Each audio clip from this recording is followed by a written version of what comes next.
বাচ্চা মোদি ভারতের আস্তানা আমরা বাংলার জমিনে রাখবো না। যারা ভারতের দোষর তাদেরকেও আমরা বাংলার জমিনে থাকতে দিব না ইনশাআল্লাহ। ছাত্রলীগ হুমকি দিয়েছে যে যারা এখানে হাত দিবে তাদের হাত ভেঙে দেওয়া হবে। ছাত্রলীগ তো নয়, ওটা তো নিষিদ্ধ লীগ। আপনি ছাত্রলীগ বলছেন কেন? কিসের ছাত্রলীগ? নিষিদ্ধ লীগ, নিষিদ্ধ লীগ।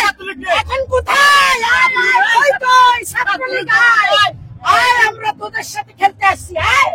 পুরোনো বলে খেলতে আসছ, ধানমন্ডি 10 নম্বরে আমরা একটু দেখতে চাই। নিষিদ্ধ লীগ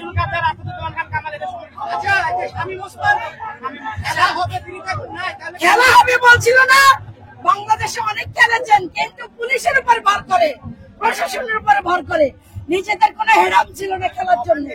বাংলাদেশের জনগণের টাকার কিনা বুলেট দিয়ে জনগণের সাথে খেলছে, কিন্তু তাদের খেলার কোনো ক্ষমতা নাই। সেটা তো দেখছেন কিভাবে চোরের মতো নেড়িকুত্তার মতো হাসিনাও পালাইছে, হাসিনার মন্ত্রী এমপিরাও পালাইছে। কেন এদের কোনো লজ্জা শরম নাই? এরা খুনি, বাংলাদেশের জন্য এদের কোনো মায়া দরদ নাই। সেই জন্য ওরা এখনো উস্কে উঠতে চাচ্ছেন। কি দিবা স্বপ্ন দেখতেছে? আরে হাসিনা, বাংলাদেশের জনগণের পাস তুই এখনো বুঝলি না? তোর তো এতদিনে 1000বার পাশে হওয়ার কথা। আমরা এই অন্তর্বর্তীকালীন সরকারের উদ্দেশ্যে বলতে চাই, আজকে আপনাদের মাধ্যমে বলতে হয়, 6 মাস অতিবাহিত হতে চলছে, এখনো কেন হাসিনার কোন রায় হচ্ছে না? সরকার কিসের এসে বসে আছে? যে অন্যান্য দেশে কিন্তু এরকম অন্তর্বর্তীকালীন সরকার থাকা অবস্থায় দেশ থেকে পালাইয়া যাওয়া সরকার, বিপ্লবী সরকার যাদেরকে বলা হয়, তারা কিন্তু শাস্তি প্রয়োগ করে ফাঁসিতে ঝুলাচ্ছেন। কিন্তু আমাদের সরকার এখনো কেন সেটা করছে না? সেটার প্রতি আমরা জোর দাবি জানাচ্ছি। 1000 বার হাসিনার পাশে হওয়া উচিত ছিল। এই কোন হাসিনা করেছে? হাসিনার মন্ত্রী এমপিরা এখনো আপনারা দেখেন শিরিন শারমিন বসে বসে ফিরিয়ে দিচ্ছেন, দিয়েছিলেন আরো 2 মাস আগে। সেই খুনির দোষর শিরিন শারমিন স্পিকার, তাকেও কিন্তু এখন অ্যারেস্ট করা হয় নাই। এবং কেন তোমার সাহস পায় কি করে যে বাংলাদেশে এখনো লিফলেট বিতরণ করে? সাহস পায় কি করে? তাদেরকে ধরে ধরে নিয়ে থানায় পারবে, ডিম থেরাপি দিবে।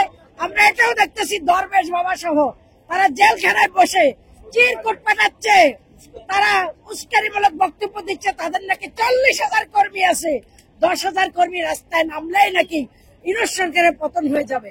তাহলে এই সাহস দণ্ডবাড়ি কেন তাদের পায়ে পালানো হচ্ছে না? তারা তো খুনির দোষর। পলক করেছেন, চুপ থাকার সময় শেষ। এখন নাকি জনগণের বাংলাদেশ। ঠিকই বলেছিস তুই, পলকের বাচ্চা পলক। তুই যখন ইন্টারনেট বন্ধ করেছিলি তখনই এই গণহত্যা চলছে। তোর মতো খুনির এখনো কেন পাশে যায় হয় না, সেটাই আমরা ভাবতেছি। এবং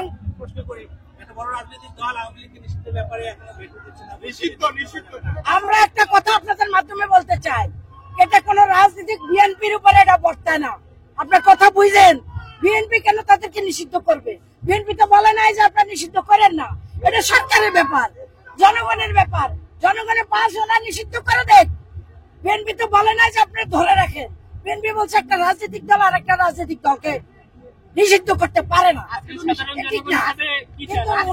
আজকে তো বিএনপির জায়গা থেকে সালাউদ্দিন আহমেদ বলেছে আওয়ামী লীগ নিষিদ্ধ হতে পারে, আমাদের কোনো এখানে সে নাই। না, সে নাই, এটা তো আগেও বলছে আওয়ামী লীগ নিষিদ্ধ হতে পারে। আমি সাধারণ জনগণ হিসেবে এবং বলবো, কিন্তু আমি আসলে সাধারণ জনগণ না, আমি জাতীয়তাবাদী দল করি। ঠিক আছে, আমি জাতীয়তাবাদী দল করি। আমি বলবো যে আওয়ামী লীগের রাজনীতি করার বাংলার মাটিতে কোনো অধিকার নাই। যারা বাংলাদেশের মানুষের সাথে বেইমানি করেছে, বাংলাদেশের মাটির সাথে যারা বেইমানি করেছে, বাংলাদেশের মানুষের রক্ত চুষে যারা খেয়েছেন, তাদের বাংলার জমিনে থাকার কোনো অধিকার নেই, রাজনীতি করার কোনো অধিকার নাই। আমরা নিষিদ্ধ চাই, নিষিদ্ধ চাই চাই চাই। আমরা বঙ্গবন্ধুর বাড়ি ভাঙার জন্য আমরা আসি নাই, আমরা আসছি যাতে এই ধরনের কোন যদি কর্মসূচি ফার্দার দেয় আমরা সেটাকে প্রতিহত করার জন্য আসছি। আমরা চাই না এই খুনি স্বৈর শাসক 15 বছরে বাংলাদেশের জনগণের উপর যে পরিমাণ অত্যাচার করছে, আমরা চাই না ওইগুলোর বিচার না করে উনি আবার বাংলাদেশের মানুষকে উস্কাবে, আবার ছাত্রলীগ থেকে শুরু করে তার যত ধরনের সংগঠন সবকে আনাবে, আবার বাংলাদেশে এটা আমরা চাই না। আমাদের উদ্দেশ্য আসলে আজকে এখানে যে আমরা এই বাড়িটাকে ভাঙা না, আমরা জাস্ট ওনার যে সমস্ত কর্মকাণ্ড আছে আমরা সেগুলোকে প্রতিহত করবো। দ্যাটস ওয়াই আমি আজকে এখানে বা এই আন্দোলনের সাথে আমরা এখানে যে কর্মসূচি শেখ হাসিনার কর্মসূচিতে আসলে আমরা বললাম তো, যতক্ষণ না পর্যন্ত উনার বিচার হবে, উনার যত ধরনের নেতা কর্মী ছিল সবার যতক্ষণ না বিচার হবে, ততক্ষণ পর্যন্ত উনার যত কর্মসূচি আছে আমরা সেগুলোকে প্রতিহত করে যাব, আনটিল আনলেস উনার বিচার হবে। বিচার হওয়ার পরে বাংলাদেশের জনগণের হচ্ছে গিয়ে উনাকে বুঝতে, যে বাংলাদেশের জনগণ চিন্তা করবে উনি আসলে রাজনীতিটা করতে পারবে কিনা, উনি যে কোনো ধরনের রাজনৈতিক কর্মসূচি দিতে পারবে কিনা। রাজনৈতিক কর্মসূচি উনি তখনই দিতে পারবে যতক্ষণ না পর্যন্ত তার বিচার হবে। আমাদের সোজা কথা, আমরা তার বিচার চাই, বিচার হওয়ার পরে হচ্ছে গিয়ে উনি রাজনৈতিক কর্মসূচি দেবে, তার আগে কোনো ধরনের বিচার মানে রাজনৈতিক কর্মসূচি হবে না। ইভেন 5ই আগস্টে কিন্তু আমি কিন্তু বন্দুক মানে গুলির মুখ থেকে ফিরে আসছি আমি, আবার এই শেখ হাসিনায় যদি টিকে যাইতো আমি কিন্তু আজকে আপনার সামনে হচ্ছে গিয়ে কোনো ধরনের বক্তৃতা দিতাম না, আমি কিন্তু জেলেই থাকতাম। তো বিপ্লব আসলে যারা আমরা বিপ্লবী ছিলাম তারা কিন্তু উনি যদি টিকে যেত আমরা হচ্ছে গিয়ে থাকতাম আজকে জেলে। তো ওই স্বৈর শাসক, ওই খুনি হাসিনা, উনার বিচার না হওয়া পর্যন্ত আমরা আসলে বাংলার মাটিতে উনার কোনো রাজনৈতিক কর্মসূচি, উনার রাজনীতি কোনো অধিকারই নাই। এটা বাংলাদেশের সর্বস্তরের মানুষকে বুঝতে হবে যে ওনার রাজনীতি করার কোনো অধিকার নেই। তো এখানে 32 নম্বরে আসা মানে এই না যে আমরা ওনার বাবার যে বাড়িটা ছিল বা যে এটা মুক্তিযুদ্ধের সাথে যে স্মৃতিবিজড়িত একটা জায়গা, এটা আমাদের ধ্বংস করার কোনো উদ্দেশ্য না। আমরা এখানে আসছি জানান দিতে চাই, এটা হচ্ছে ওনাদেরকে আমরা এখন পর্যন্ত চাই না যতক্ষণ না পর্যন্ত তাদের কোনো বিচার হবে। দ্যাটস ওয়াই আমরা আজকে এখানে।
এই ভাই বেরো নেই বেরো।